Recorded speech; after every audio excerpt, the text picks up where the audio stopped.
চাই সংস্কার, এবার চাই নির্বাচন। আমি ভেবেছিলাম যে আমার এই সার বোধহয় একা পদত্যাগ করছে না, আমি সমস্ত উপদেষ্টা মন্ডলী বোধহয় পদত্যাগ করছে।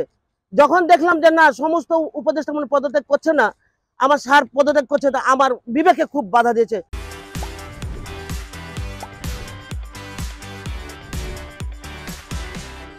কারণ 5ই আগস্ট যখন আন্দোলন সংগ্রাম হয়, রাজশাহী বিভাগ শিক্ষানগরী, রাজশাহী শিক্ষানগরী সারা বিশ্বের সুনাম আছে।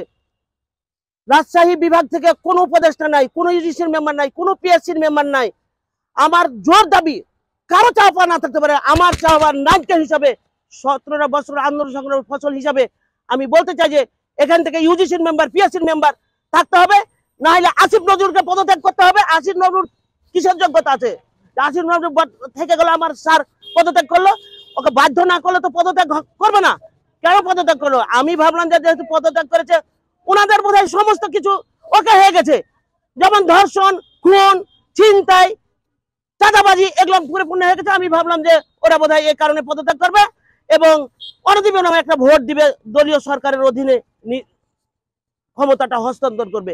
না, আমি দেখলাম এতদিন কয়েকদিন হয়ে গেল, আমার বিবেকের কারণে আমি প্রতিবাদে নেমেছি।